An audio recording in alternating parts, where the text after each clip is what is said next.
نئے مالی سال کے دوران پاکستان پر 38 ارب ڈالر کی بیرونی ادائیگیوں کا بوجھ ہوگا۔ ذرائع کے مطابق نئے مالی سال کے دوران بیرونی تجارت میں 35 ارب 18 کروڑ ڈالر خسارے کا سامنا ہوگا۔ کرنٹ اکاؤنٹ کا خسارہ کم ہو کر 8 ارب 31 کروڑ روپے تک محدود رہنے کا امکان ہے۔ اسی پر بات کریں گے، اکرام ہوتی ہمارے ساتھ موجود ہیں۔ اکرام، اعداد و شمار کیا بتاتے ہیں؟ اگلے مالی سال میں کیا صورتحال رہنے کا امکان ہے؟ جی، سب سے بڑا مسئلہ پاکستان کا اس وقت جو ہے وہ یہ 38 ارب ڈالر ہیں جو واپس کرنے ہیں۔ اس سال 38 ارب ڈالر جو واپس کرنے ہیں تو کیا نیا قرضہ نہیں لیں گے؟ اگر لیں گے تو کس لیے لیں گے؟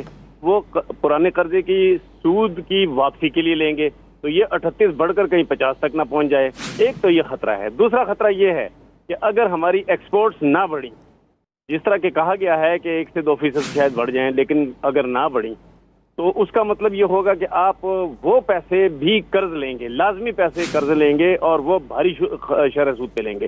تیسرا مسئلہ یہ ہے کہ جو ترسیلات زر ہیں، باہر سے پاکستانی جو پیسے بھیجتے ہیں فارن کرنسی کی صورت میں، جس کا ان کو اب زیادہ پیمنٹ کرنی پڑے گی روپے میں، تو وہ جو بھاری قیمت والا بیرونی کرنسی ہے جو پاکستانی بھیجتے ہیں باہر سے، وہ اگر نہ بڑھی، وہ کم از کم اس میں 5 ارب ڈالر کا اضافہ ہونا چاہیے، ورنہ 5 ارب ڈالر اس 38 میں مزید ڈالنے تو یہ جو ہے یہ 43 ارب ڈالر ہو جائے گا۔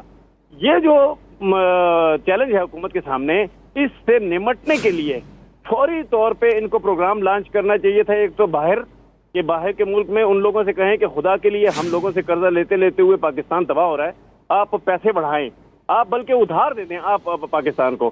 دوسرا یہ کہ ایکسپورٹرز کو فوری طور پہ ایک پروگرام لانچ کر کے ان سے کہتے کہ آپ ہر روز ایکسپورٹس بڑھائیں تاکہ یہ مسئلہ حل ہو، اور ان کو بجلی گیس کی تو آلریڈی آپ نے وہ دے دی ہے مراعات، چھوٹ دے دی ہے، آپ ان کو مزید بھی کچھ مراعات دیں لینڈ میں تاکہ نئے کارخانے بنیں، ان کو مشینری میں دیں، ان کو مال کی امپورٹ میں دیں۔